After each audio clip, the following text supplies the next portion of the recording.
Benita organized a spa day. We were all having a great time. She was looking at her phone and she looked worried.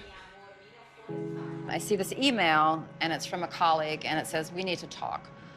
And it has a link to an article that shows that the Pope is not going to be in Rome on July 11th. He's going to be in South America. It's not only that the Pope is going to be on a different continent on the day of their wedding. According to the article, the trip had been planned for a long time. I actually literally almost physically fell over. She looked stricken, and her friend said, "Is everything okay?" And she said, "No, the Pope is going to be in South America on the day of my wedding." And we all just got really quiet and were kind of like, oh my God, oh my God. It was like somebody knocked the wind out of me. I felt sick. And I immediately start blowing up Paolo's phone. I'm screaming at him. I'm like, what the hell is going on? He said, "Look, somebody is trying to undermine the Pope." The former Pope Benedict, who's much more conservative than Francis, would never approve of what Francis was about to do. So Paolo's explanation was that Benedict had gone behind Francis' back and made it so that the Pope couldn't do our wedding, and that he was going to fly to Rome and get to the bottom of this, and not to worry, I'll fix this. After the phone call, she was absolutely frightened. She said, oh my God, what if this is all a lie?" And then it was just from there. She just kind of woke up from a cloud of love and romance and started asking questions. I call the castle where he says he's booked all these rooms and everybody's saying they never heard of him. I called the restaurant that he said was catering the wedding. They say they've never heard of anything. The phone calls I could have made at any second, but I didn't because everything was supposed to be a surprise. Benita started investigating Paolo the way she would investigate her stories at work. She also hired private investigators in the U.S. and Italy. Envision an onion and you start peeling the layers back of the onion. She basically started to uncover everything, layer by layer, piece by piece. I made a very strategic decision to start playing a cat and mouse game, basically. She did not let Paolo know that she was onto him. She just started investigating.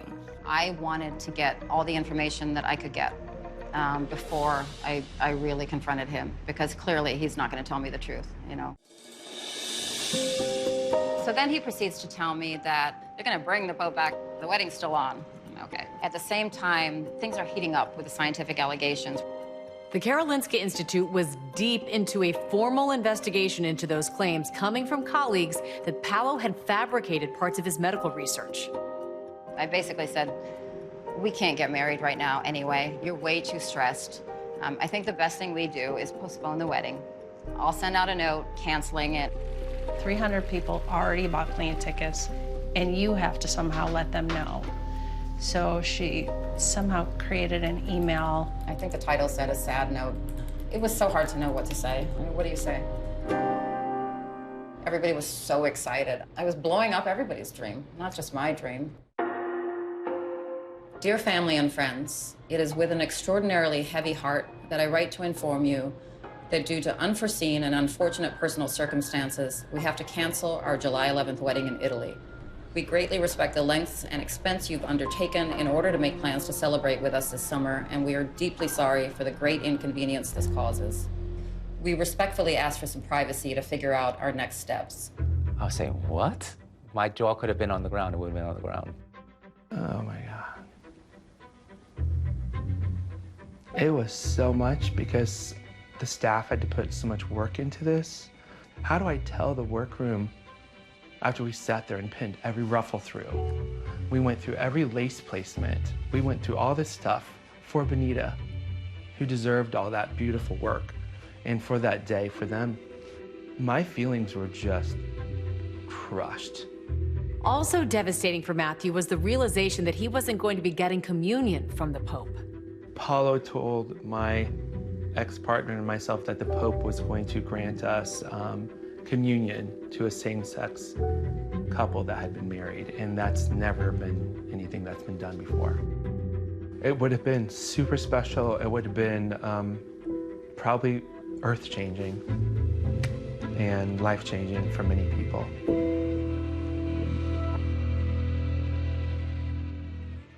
It was insane. It was so upsetting for all of us. And we were upset for her. She was just starting to discover all sorts of truths, or I should say discover the lies he had told. And they started to pile up one after another after another. Benita managed to get the Vatican to verify Paolo was not the Pope's personal doctor. She called in a Clinton contact and found out they'd never heard of Paolo. And she couldn't find any evidence that the Obamas knew him either. And that engagement ring he said was worth $100,000, she had it appraised, and it was worth about $1,000. And the big kicker was the Italian investigator found records that Paolo and his wife were still married. The whole time he was planning this grand wedding, he legally had a wife. At this point, Benita was reeling, and she decided to use her non-refundable plane tickets to head to Italy on what would have been her wedding weekend to get some answers. I wanted to go to Italy to investigate for myself. I wanted to see the places I was supposed to have been going, and I wanted to go to the house in Barcelona.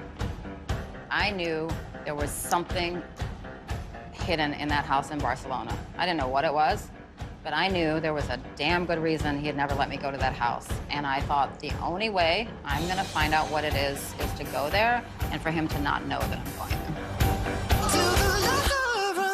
There's a maniac out in front of me. But there was a lot more to this story, and it was all about to come to a head.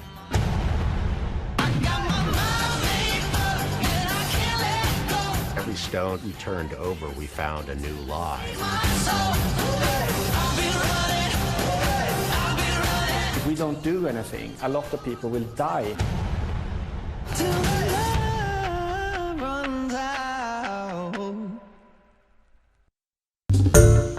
Hi everyone, George Stephanopoulos here. Thanks for checking out the ABC News YouTube channel. If you'd like to get more videos, show highlights, and watch live event coverage, click on the right over here to subscribe to our channel, and don't forget to download the ABC News app for breaking news alerts. Thanks for watching.